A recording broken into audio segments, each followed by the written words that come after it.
아멘.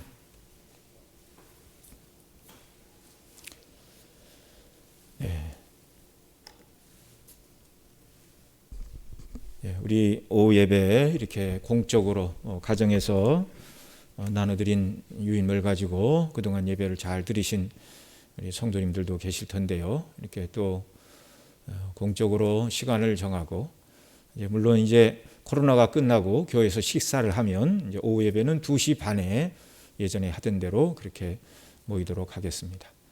우리 줌으로 또 접속하신 우리 구역장님들, 우리 성도님들 또 이렇게 다 계십니다. 자, 오늘 우리가 읽은 말씀에 보면 이제 다윗이 인생을 살아가다 큰 공경을 당하여 유다 땅에 있지 못하고 블레셋 땅으로 내려가는 내용이 기록이 되고 있습니다. 여기 본당에 우리 성도님들이 많지 않으시니까 마이크를 좀 벗겠습니다. 다 멀리 계셔서 몇 미터가 떨어져 있는지 모르겠어요.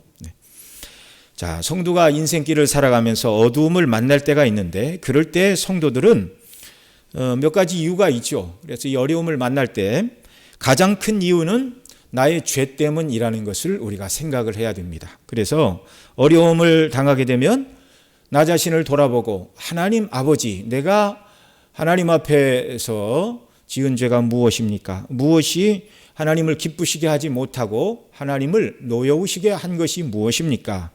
이렇게 나의 허물이 무엇인가를 생각하고 회개하고 하나님의 은혜를 구하며 자기를 돌아보아야 합니다. 이 인생의 고난과 어려움이 자기의 죄 때문만에 오는 것은 아닙니다. 또 다른 이유로는, 성도가 고난과 어려움을 당하는 다른 이유는 우리가 예수님을 따르기 때문에 세상에서 미움을 받는 것입니다. 예수님을 십자가에 못 박은 세상 정신과 원리가 오늘도 동일하게 예수님 믿는 성도들을 내버려 두지 않는 것이죠. 그래서 진실하게 예수님을 믿고자 믿음으로 살아갈 때 핍박과 고난을 받게 됩니다. 이때도 역시 기도하고 하나님의 은혜를 붙들을 때 넘어지지 않고 고난에도 불구하고 끝까지 승리를 하게 되는 것이죠.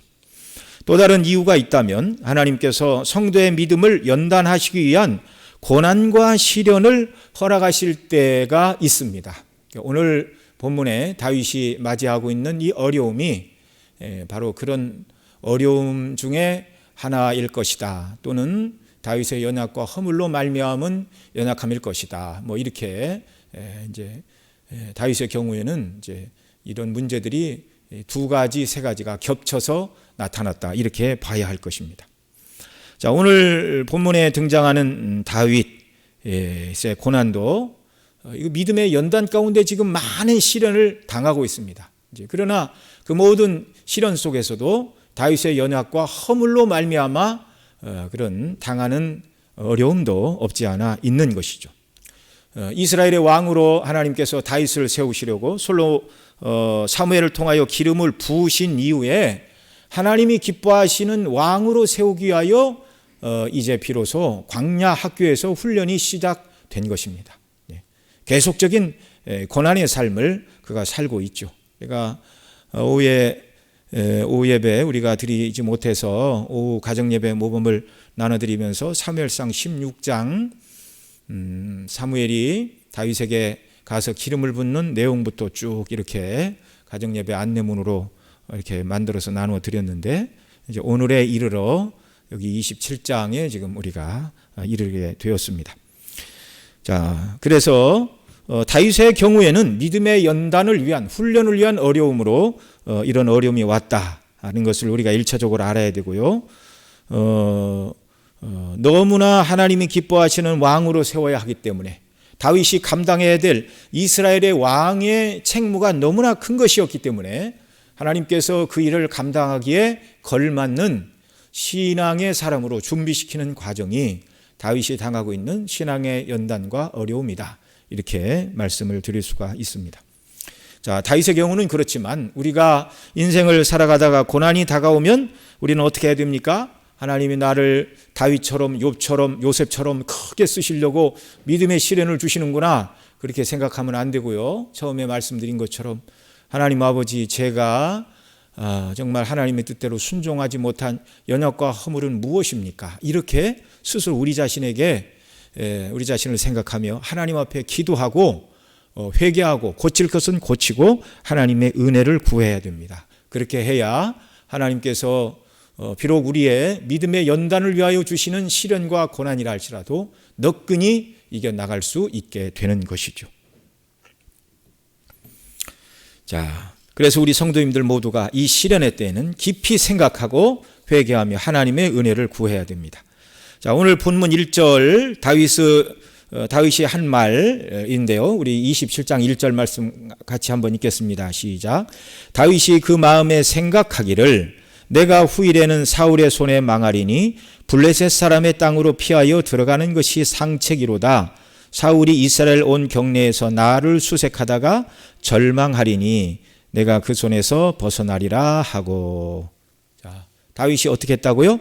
다윗이 그 마음에 생각하기를, 그러니까 혼자 생각하고 혼자 한 말입니다. 예. 내가 후일에는 사울의 손에 망하리니 블레셋 사람의 땅으로 피하여 들어가는 것이 상책이로다. 왜냐하면 블레셋 사람의 땅은 사울 왕의 손이 미치지 않는 다른 나라이기 때문이죠. 그러니까 블레셋에 있는 다윗을 어떻게 하려면 블레셋과 먼저 전쟁을 벌이고 블레셋과 승리를 한 다음이어야 다윗의 목숨에 손을 댈 수가 있는 상황이죠. 그래서 다윗은 내가 블레셋으로 도망갈 것이다, 망명할 것이다, 사울이 온 이스라엘 경내에서 나를 수색하다가 절망할 것이다, 비로소 내가 블레셋으로 가야지만 사울의 손에서 벗어날 수 있다, 이렇게 생각을 하고 이제 실행에 옮깁니다. 그래서 그 다음 2절에 보면 다윗이 일어나 그와 함께 있는 600인으로 더불어, 이 600명은 다윗의 형제들, 친인척, 그리고 억울한 일을 당한 사람, 이런 사람들이 다윗에게 몰려들었습니다. 상당히 많은 숫자죠. 600인으로 더불어 가드왕 마옥의 아들 아기스에게로 건너가니라, 이렇게 말씀하고 있습니다. 자, 왜 다윗왕은 왕이 아니죠? 왜 다윗은 이스라엘 땅을 떠나서 가드왕에게로, 가드왕 아기스에게로 내려가고자 하였는가? 이것은 그 27장 앞부분에 있는, 특별히 26장이 이제 직접적인 원인이 되었죠. 27장 앞에 보면 24장 그리고 26장에서 사울 왕이 군대를 조직하고 다윗을 죽이기 위하여 추격대를 조직하여 찾아온 것을 우리가 알 수 있습니다. 그런데 그때마다 도리어 하나님은 사울의 손에 다윗을 붙이신 것이 아니라 오히려 다윗의 손에 사울 왕을 붙이셨습니다. 2번씩이나. 그것이 이제 맨 먼저는 24장에 기록되고 있는데요. 우리 24장 앞에 가서 앞에 있는 몇 구절 잠깐 좀 보겠습니다. 24장 보면 제가 읽어드립니다. 사울이 블레셋 사람을 따르다가 돌아오매 혹이 고하여 가로되 보소서 다윗이 엔게디 황무지에 있나이다, 이렇게 말하고 있습니다. 정말 엔게디 황무지에 있나이다. 근데 이 말을 사울에게 고한 사람이 23장 24절 몇 절 올라가 보면 그들이 일어나 사울보다 먼저 십으로 가니라, 이렇게 말하는데 그 십이라는 마을 사람들, 19절에 있죠.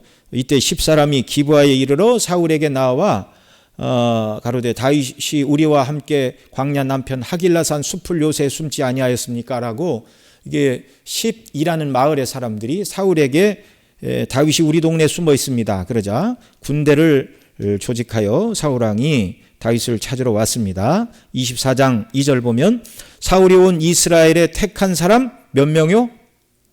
3천을 거느리고 다윗과 그의 사람들을 찾으러 들염소 바위로 갈새 길가 양의 우리에 이른즉 굴이 있는지라 사울이 그 발을 가리우러 들어가니라 다윗과 그의 사람들이 그 굴 깊은 곳에 있더니, 이 사울왕은 쉬러 들어갔어요, 잠을 자러. 그런데 그 굴 깊숙한 곳에 다윗과 그의 군대가 숨어 있었죠. 그 광경을 보고 다윗의 사람들이 뭐라고 그랬습니까? 24장 4절 같이 읽겠습니다. 시작. 다윗의 사람들이 가로되 보소서 여호와께서 당신에게 이르시기를 내가 원수를 내 손에 붙이리니 내 소견에 선한 대로 그에게 행하라 하시더니 이것이 그날이니이다. 다윗이 일어나서 사울의 겉옷자락을 가만히 베니라.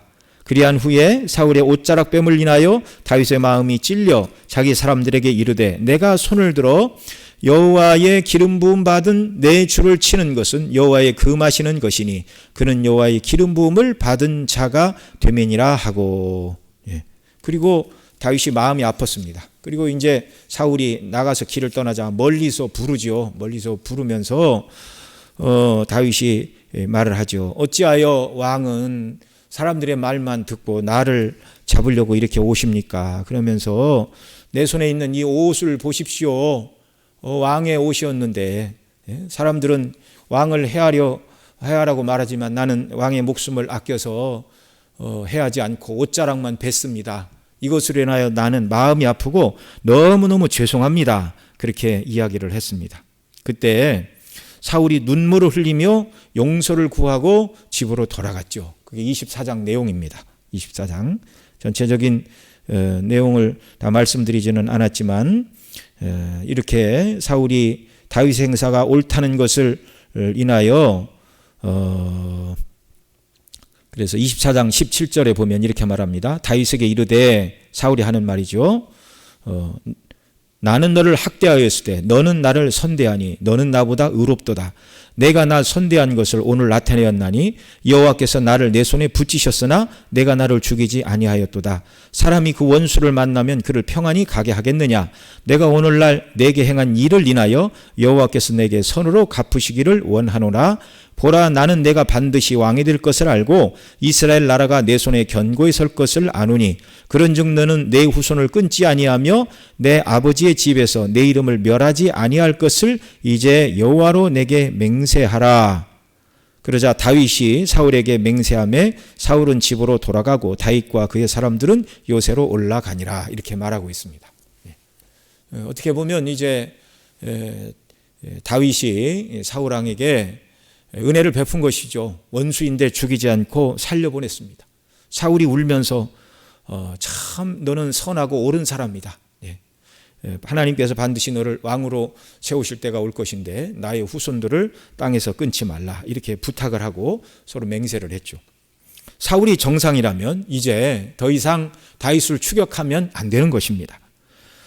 오히려 다윗을 왕궁으로 불러 하나님께서 나를 폐하시고 왕을 세우신다 하셨으니 이제 네가 내 왕권을 이어 받아라 이렇게 말을 하든지 아니면 아직 왕권을 내놓기가 좀 그렇다면 왕궁에서 이스라엘의 모든 일들을 배우게 하든지 그것도 아니면 아예 다윗에게 성읍 하나를 떼어주고 편히 살도록 그렇게 했어야 온당하고도 마땅한 일이었습니다. 그런데 그렇게 하지 않았습니다. 어떻게 했나요? 26장에 보면 다시 처음에 이 10 거민들이 사울에게 가서 하길라산에 숨었습니다. 그렇게 말했는데 26장에 보면 이 다시 10사람들이 다시 기브아에 가서 말합니다. 다윗이 우리 마을 앞 광야 하길라산에 숨지 아니하였습니까? 또 다시 말하자 용서를 구하며 울면서 다윗에게 용서를 구했던 사울왕이 다시 군사 3,000명을 거느리고 내려옵니다. 이번에도 아비새와 더불어 사울의 진영에 가서 그들이 자고 있을 때 창과 물병만 가만히 가지고 나왔습니다. 칼을 한번 휘두르고 창을 한 번만 쓰면 사울을 죽일 기회가 있었고 얼마든지 쉽게 이스라엘의 왕이 될 수도 있었지만 그렇게 하지 않았습니다. 끝까지 여호와의 기름 부으신 종이라는 것 때문에 사울의 목숨을 해하기를 즐겨하지 않았습니다. 그리고 돌아옵니다. 그리고 또 멀리 떨어져서 또 이렇게 부르지요. 왕이여 내 목소리를 들으십시오. 이렇게 말하면서 그 왕을 호위했던 그 아브넬을 향하여 네가 어떻게 잠만 자고 왕을 호위하지 않았느냐. 왕에게 있던 이 창과 물병을 보라. 그렇게 말하면서 두 번째 다윗이 사울을 죽일 수 있는 기회에 죽이지 않았다는 것을 말을 합니다. 그러자 사울이 감동하여 이렇게 말하죠. 26장 21절에 보면 내게로 오라. 내가 다시는 너를 해하지 아니하리라. 내가 어리석은 일을 하였으니 대단히 잘못하였도다. 내 아들 다윗아 내게 복이 있을지로다. 내가 큰 일을 행하겠고 반드시 승리하리라 그렇게 말하였습니다. 자, 이렇게 두 번 큰 위기에서 살려주었죠. 그런데 첫 번째 살려 주었을 때 다시는 내가 내 목숨을 찾지 않겠다 그렇게 울면서 말했던 사울이 시간이 얼마 지나지 않아 군사를 조직하고 다시 찾아온 것을 생각할 때 두 번째 사울의 목숨을 살려주었지만 머지않아 사울이 또다시 군사를 이끌고 자기 목숨을 찾으러 내려올 것이다 라고 다윗이 생각을 한 것입니다. 그래서 내가 유다 땅, 이스라엘 땅에는 거처가 없고 블레셋 사람의 땅으로 가지 않고서는 내 목숨을 부지하기가 어렵다 이렇게 생각을 한 것입니다. 예. 여러분, 다윗의 이 생각이 옳은 생각입니까? 너무 일어나지도 않을 일을 가지고 지레 짐작을 하고 염려를 하고 블레셋으로 넘어간 것입니까? 여러분 생각은 어떠십니까? 다윗이 한 번은 목숨을 비치고 내가 다시는 너를 찾지 않겠다 그렇게 하고 두 번째 다시 내려왔지만 두 번 목숨을 살려주었으니까 그 다음 사울이 어떻게 했을까요? 뭐 생각할 필요도 없죠. 지금 사울은 악신에 사로잡혀 있는 사람이었습니다. 하나님을 경외하는 믿음의 사람이 아니었습니다. 다윗의 말대로 시간이 지나면 얼마든지 울면서 내가 잘못했다 말한 사울이 반드시 군사를 이끌고 다시 다윗을 죽이기 위하여 찾아올 것입니다. 자, 그러면 이 사울 왕의 신실하지 못함과 악함이 다윗이 사울을 피하여 블레셋 사람의 땅 가드로 내려간 것, 이것은 하나님 앞에 정당성이 있는가? 이걸 우리가 생각을 해봐야 됩니다. 당연히 내려갈 수밖에 없는 일이었습니까? 외적으로는 다윗이 가드로 내려간 것이 어쩔 수 없는 선택으로 보여집니다. 다윗은 사울은 믿을 수 없었습니다. 그러나 하나님은 믿어야 했습니다. 하나님은 믿어야 됐습니다.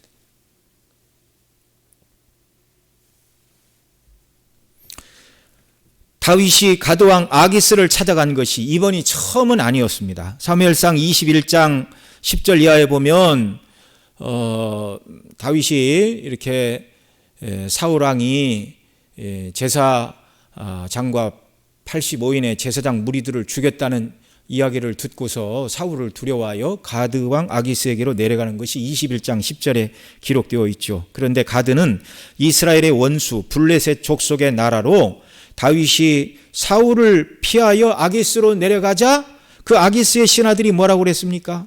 아니, 저 사람을 받아줍니까? 사울이 죽인 자는 천천히요 다윗은 만만이라고 노래하던 그 다윗을 왕이 받아주십니까? 그렇게 고소하였습니다. 그때 다윗은 놀라가지고요, 그 위기를 벗어나기 위하여 성경에 보면 뭐라고 그럽니까? 그가 미친 채하고 대문에 끄적거리고 침을 수염에 흘리고서 벗어난 곳이 바로 블레셋 땅 가드왕 아기스 앞에서 그 곤욕을 치르고 벗어났습니다. 그리고 이제 갈 곳이 없자 다윗이 그 다음 어디로 갔나요? 모압으로 갔습니다. 모압으로 피하였을 때 하나님은 선지자 갓을 다윗에게 보내요 유다 땅으로 돌아가라 그렇게 말씀하셨습니다. 여기 이 요새에 있지 말고 떠나 유다 땅으로 돌아가라. 여러 상황을 종합하여 볼 때 다윗이 이스라엘 땅을 떠나 우상을 섬기는 이방인의 땅, 과거 골리앗을 죽이면서까지 싸움의 대상이었던 블레셋 사람의 땅 가드로 피신한 것은 믿음에 합당한 행동은 아니었습니다. 모압에 거하는 것도 하나님이 기뻐하시는 것이 아니었습니다. 왜요? 하나님은 다윗을 이스라엘의 왕으로 선택하셨는데 하나님을 섬기는 왕이 될 그 사람이 이방인의 땅에서 망명하여 무슨 일을 할 수가 있겠습니까? 하나님께서는 선지자 갓을 보내서 이 요새에 있지 말고 떠나 유다 땅으로 돌아가라 말씀하셨는데 하나님께서 다윗에게 유다 땅으로 돌아가라고 말씀하신 것은 지켜주시겠다는 것입니다. 지켜주시겠다는 것입니다. 사울의 위협이 있다 할지라도 한 번만 아니라 두 번이 아니라 세 번, 네 번이라도 거듭 하나님의 약속을 신뢰하고 유다 땅에 거하는 한 하나님은 계속해서 다윗의 목숨을 지키시고 보존하여 주신다는 약속의 말씀이 유다 땅으로 돌아가라는 것입니다. 왜요? 하나님은 이미 선지자 사무엘을 통하여 다윗을 사울 다음에 이스라엘의 왕으로 기름을 부으셨습니다. 기름을 부으셨으니 반드시 사울 다음에 하나님께서 다윗을 이스라엘의 왕으로 세우실 것입니다. 여러분, 하나님이 계획하신 일은 반드시 이루어집니까? 사람의 반대, 사단의 반대로 인하여 어그러지는 일이 있습니까? 그런 일은 있을 수가 없는 것이죠. 자, 한 번은 하나님이 지켜주셨는데 사울이 나를 또 죽이려고 하니 두 번은 나도 어쩔 수가 없다. 그러면 유다 땅을 떠나도 이제 충분한 이유와 핑계거리가 되는 것인가요? 여러분, 사람은 연약하니까 힘이 있을 때는 지켜줄 수 있고 힘이 없으면 지켜줄 수 없습니다. 유다로 돌아가라 말씀하신 하나님, 이 하나님의 말씀이 다윗이 처한 상황에 따라서 어떤 때는 하나님의 그 말씀이 약속에 틀림없는 말씀이고 어떤 때는 그 말씀의 약속을 지킬 수 없는 그런 그런 환경 속에 하나님의 약속을 지키실 수 없는 그런 분이십니까? 그런 분 아니시잖아요.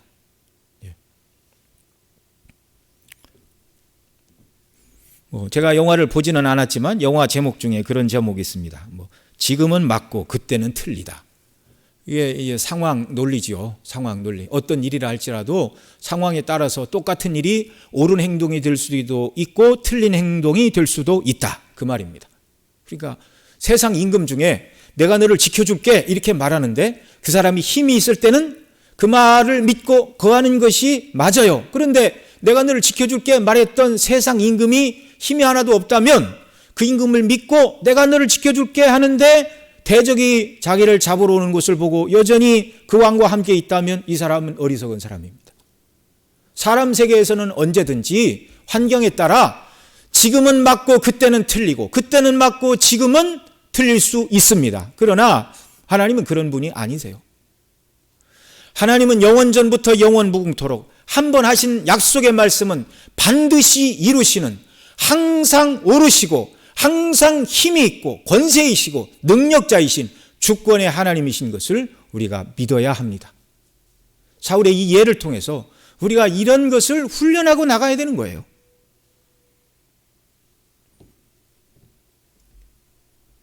다윗은 자신이 사울의 목숨을 해칠 수 있으나 해치지 않고 살려보내는 일이 두 번이나 있었지요. 근데 또 자기를 잡으러 오면 어떡할까? 그런 일이 있다 할지라도 3번, 4번, 5번 거듭 사울의 손에 벗어나 사울을 살려서 다시 보내는 일이 있다 할지라도 결코 하나님께서 자기 목숨을 사울의 손에 내어주시지 않는다는 이 분명한 약속을 믿어야 했습니다. 말씀드린 대로, 왜냐하면 다윗이 죽는다면 그를 왕으로 세우신다고 사무엘을 통하여 기름을 부으신 하나님의 그 모든 말씀과 행하신 일이 아무것도 아닌 일이 되기 때문에 그렇습니다. 하나님은 그렇게 말씀하신 일에 대해서 책임을 지지 못하는 앞뒤가 다른 사람이 아니십니다. 그런 일은 일어나지 않습니다. 그런데 상황이 너무 좋지 않으니 다윗이 끝까지 하나님을 신뢰할 수 없었습니다. 이것이 문제입니다. 이것이 인생입니다. 여러분, 우리 중에 누가 다윗을 향하여 믿음이 그것밖에 안 되냐고 말할 수 있는 사람이 누가 있습니까? 성경을 읽어보면 다윗처럼 믿음이 있고 훌륭한 사람이 없어요. 소년의 나이에 하나님을 의지하고 물맷돌을 들고 골리앗과 마저 싸운 하나님을 신뢰하는 믿음의 용사 아닙니까? 그 17살 저는 뭐 했을까요? 고등학생이었나요? 네. 두려워 벌벌 떨며 정말 누가 이렇게 험한 사람들이 칼만 들고 설쳐도 그냥 피할 곳이 어딘가 숨어서 다니기 바쁜 어린아이 아닙니까? 대단한 믿음의 사람이었습니다, 다윗이.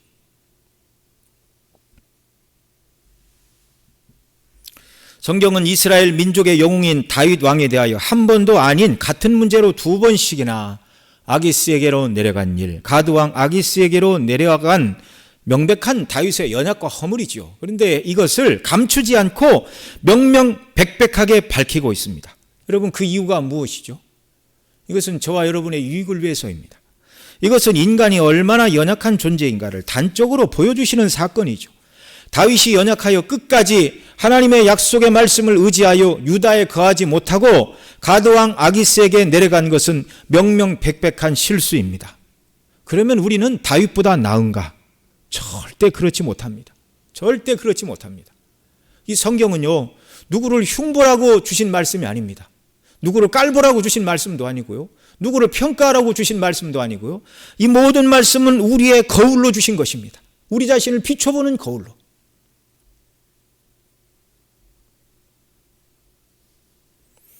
만일 우리 가운데 다윗은 연약해서 넘어졌지만 연약하지 않고 하나님이 기뻐하시고 원하시는 바른 믿음의 길에서 좌로나 우로나 흔들리지 않고 곧바로 그 믿음의 길을 가는 사람이 있다면 참 너무나 하나님 앞에 아름다운 일이죠.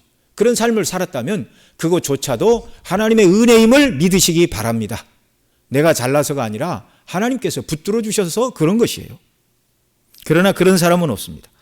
우리는 성령 충만했던 신학의 사도 바울이나 사도 베드로에게서조차도 완전히 성화되지 않았기 때문에 연약한 모습이 발견된다는 것을 우리는 성경을 통하여 확인할 수 있습니다.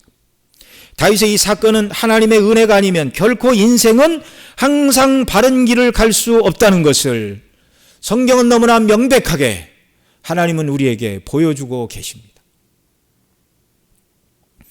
여러분, 우스 땅에 거하던 욥, 순전하여 정직하여 하나님을 경외하며 악에서 떠난 자였습니다.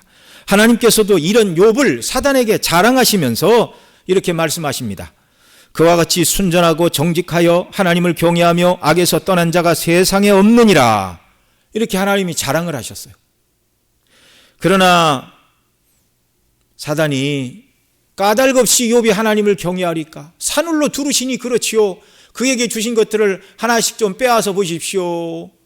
하나님께서 욥의 목숨은 해하지 말라 그러시고 자녀를 거두어 가시고 재산을 거두어 가시고 몸에 병이 나게 하시고 다 이런 정말 고통과 고난이 찾아왔죠.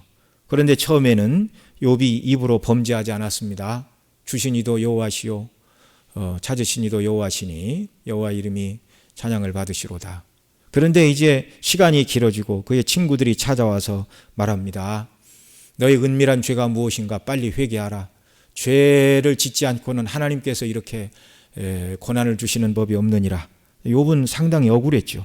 그러면서 뭐라고 그럽니까? 결국 자기가 태어난 생일을 저주하고 큰 낙담과 좌절에 빠졌습니다.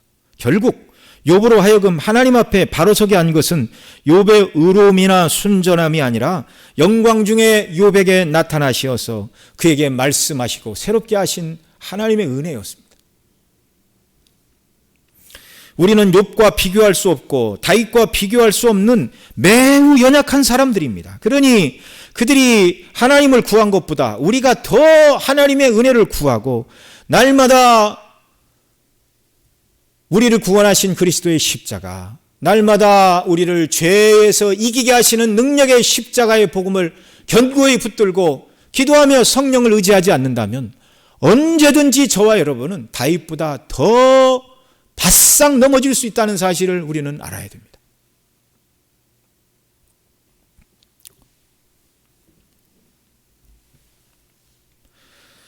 또한 성경은요, 다윗의 이런 허물에 대하여 있는 대로 기록하고 있습니다. 있는 대로. 만약 오늘 우리가 읽은 성경 말씀이 성경책이 아니라 이스라엘의 역사책이었다면 이스라엘 민족의 대왕인 다윗의 실수와 연약한 부분들은 싹 빼버리든지 아니면 미화를 시켜서 정당성을 부여했을 것입니다. 그러나 성경은 있는 사건 그대로 기록하면서 거듭난 그리스도인들이 때때로 하나님을 기쁘시게 하지만 또한 때때로 육신의 원리에 사로잡히고 본성의 원리에 사로잡히게 되면 하나님의 뜻과 반대로 행한다는 사실을 가감없이 우리에게 보여주시고 있습니다. 다윗은 어떤 면에서도 저와 여러분보다 훨씬 훌륭한 믿음의 사람들입니다. 이런 다윗이 넘어졌다면 우리는 얼마나 더 조심을 해야 될까요? 말씀드린 대로 성경은 우리의 거울입니다. 고린도전서 10장 11절에 저희에게 당한 이런 일이 거울이 되고 또한 말세를 만난 우리의 경계로 기록하였느니라 이렇게 말씀하고 있습니다. 그래서 우리는 늘 성경 말씀을 통하여 성경 속에 나타난 인물들의 잘한 면과 잘못한 면들을 살펴보면서 나는 어떤가? 이 말씀에 비추어 나는 지금 어떤 믿음에 서 있는가? 내가 혹시 하나님의 뜻대로 순종하지 못하는 것은 무엇이고 연약한 부분은 무엇인가를 늘 우리가 말씀에 비추어 살펴야 한다는 사실입니다.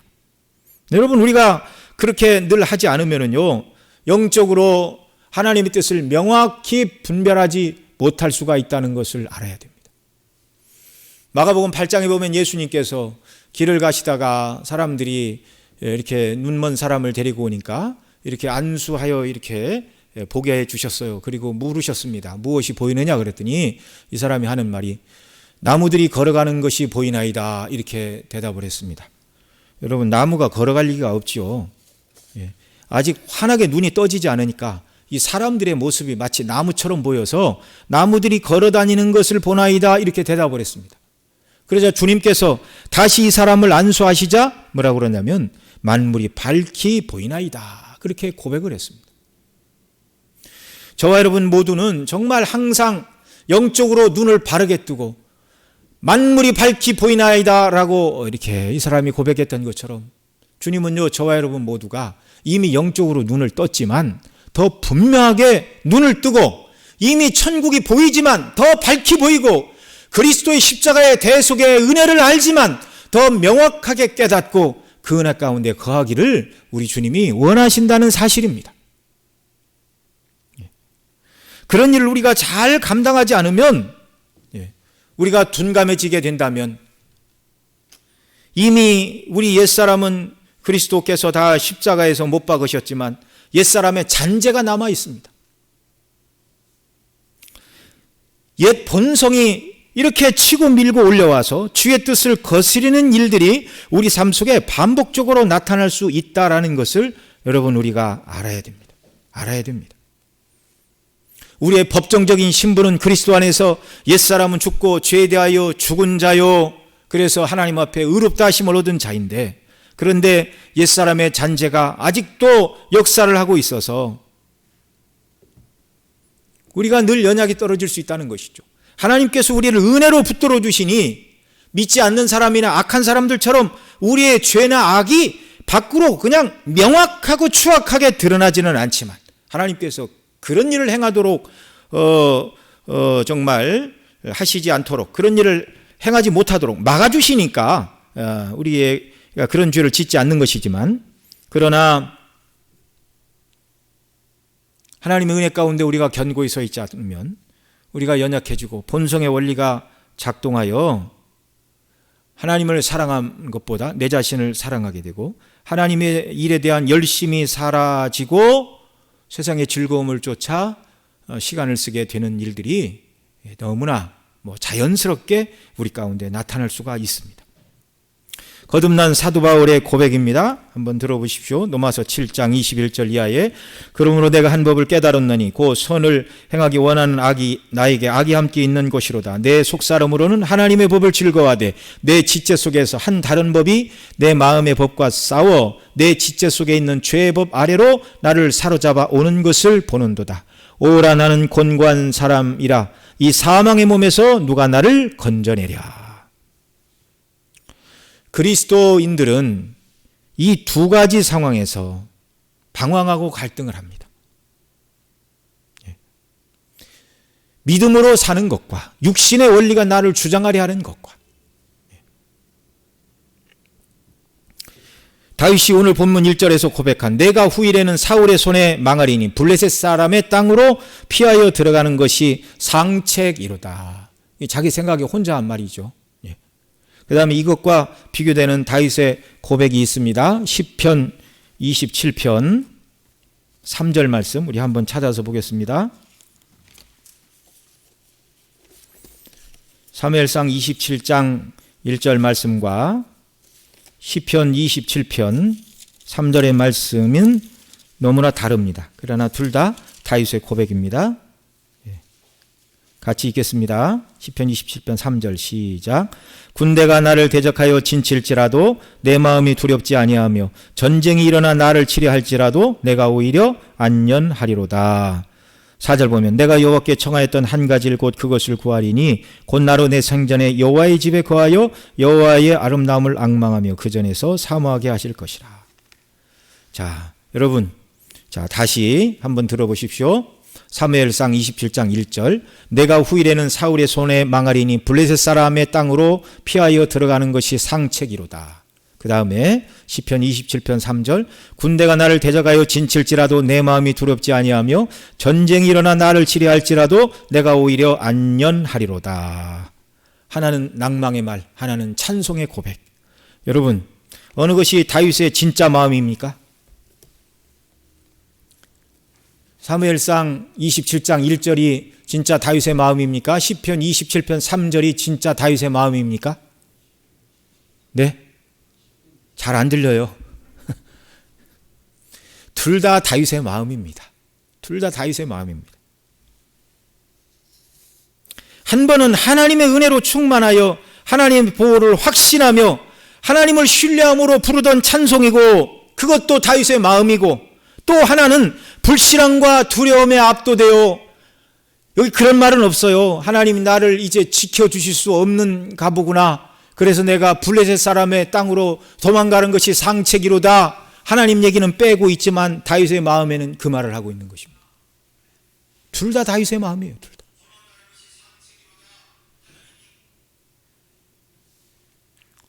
네, 우리가 정말 새로운 시대를 살고 있습니다. 우리가 뉴노멀 그러는데 새로운 일상. 네. 여러분, 믿음의 줄이 견고하고 주님과 친밀하게 교제하고 성령으로 충만할 때와 또 나를 두렵게 하는 위험만 바라보고 하나님이 우리 눈에 잘 보이지 않고 삶의 안일에 사로잡힐 때 성도의 마음은 다른 것입니다. 다른 것입니다. 저도 마찬가지이고 우리 성도님들도 마찬가지일 것입니다. 자, 그래서 우리가 이런 말씀들을 통해서 배워야 될 교훈이 무엇입니까? 아, 사람은 원래 그래. 그러니 늘 낙마하고 좌절하고 그렇게 사는 것이야. 이러면 안 되고요. 항상 믿음으로 견고하게 서서 주님과 친밀하게 교제하고 성령으로 충만하여 하나님이 기뻐하시는 뜻을 바르게 분별하고 그 일에 내 자신을 드리며 살아가야 되겠다. 이게 성숙한 그리스도인, 예수님 많이 닮은 성화가 많이 된 성도들의 삶인 줄 여러분 믿으시기 바랍니다. 오늘 우리가 연약에 빠져서 하나님, 아이고 어떻게 해요, 제가 이것밖에 안 되네요 라고 회개하고 은혜를 구해야 한다 할지라도 하나님은 절대로 예수님 안에 있는 저와 여러분의 구원을 취소시키시고 지옥으로 보내시고 그렇게 하시는 분은 아니십니다. 그럼에도 불구하고 우리가 받은 은혜에 비추어 무엇이 마땅한가? 무엇이 마땅한가? 여러분, 지금은 우리가 주 앞에 선다는 것이 굉장히 멀리 있는 말처럼 들립니다. 멀리 먼 것 같아요? 가까운 것 같아요? 네. 저도 마음은 청춘인데 제가 50대 중반이라는 걸 생각하면 깜짝깜짝 놀랍니다. 와, 어떻게 하다 내가 이 나이가 되었는가? 하나님의 은혜로 이 나이가 되었지요. 네. 여러분, 지금은 우리가 주님 앞에 설 날이 멀었다 생각을 하니까 내가 원하는 것도 좀 하고 연약할 수도 있고 그렇지만 주 앞에 딱 섰다고 한번 생각을 해 보십시오. 그러면 무슨 생각이 들겠습니까? 왜 내가 세상에 살아있을 때 좀 더 깨어서 이 영원하신 하나님이 나에게 베푸신 구원의 은혜를 가지고 하나님을 기쁘시게 하지 못하였던 거, 더 많은 상급을 쌓지 못하였던 거, 그렇게 생각하지 않으시겠습니까? 불과 얼마 남지 않은 일이라는 것을 여러분 믿으시기 바랍니다. 무엇을 통해 알 수 있냐면, 저도 50대지만 정말 어느 순간에 여기까지 왔는지 모르겠어요.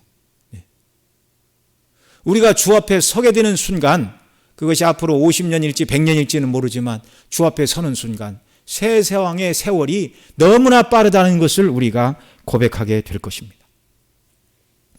그리스도 안에서 우리에게 베풀어 주신 은혜, 이 은혜는 우리로 하여금 죄사함 받고 구원받았으니 네 마음대로 살아도 된다라고 죄 가운데 빠져도 된다. 세상에 원하는 것을 위해 내 자신을 드려도 된다라고 방종하며 살라고 주신 구원이 아닙니다.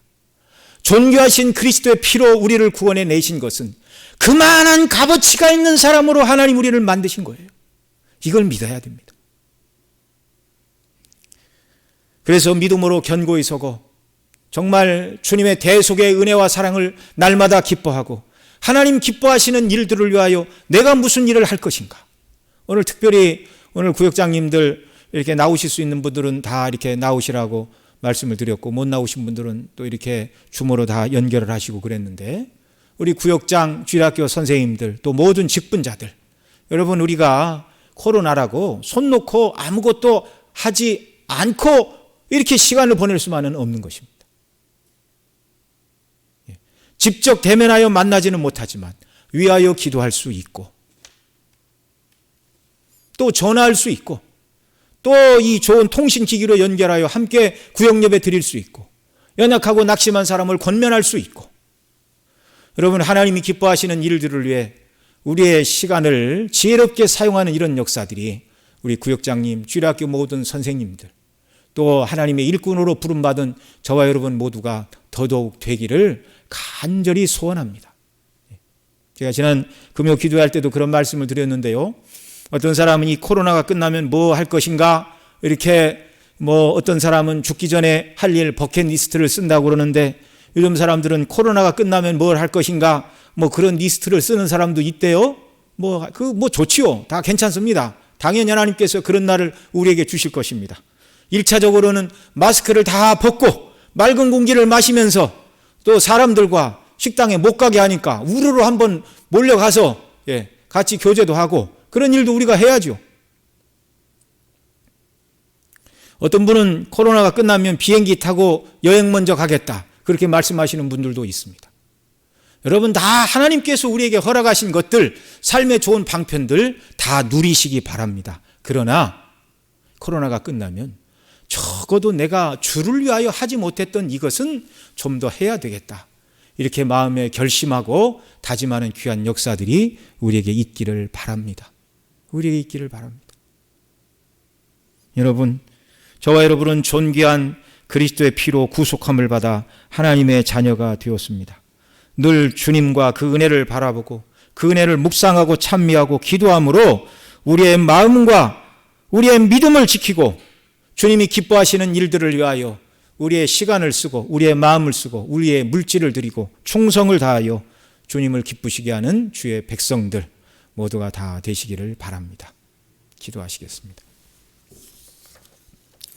사랑하시는 아버지 하나님 귀한 주일 허락해 주시고 또 오늘 이렇게 오후 예배로 함께 모여 하나님 앞에 예배할 수 있도록 은혜 주심을 감사합니다.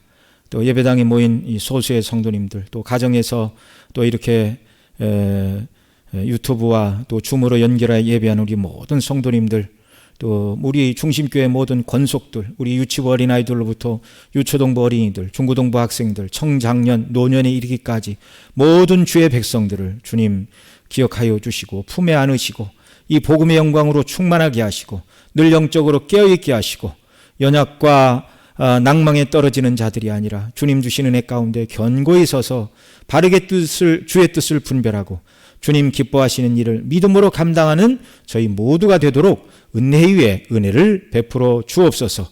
이 모든 말씀 우리 구주 예수님의 이름으로 기도드리옵나이다. 아멘.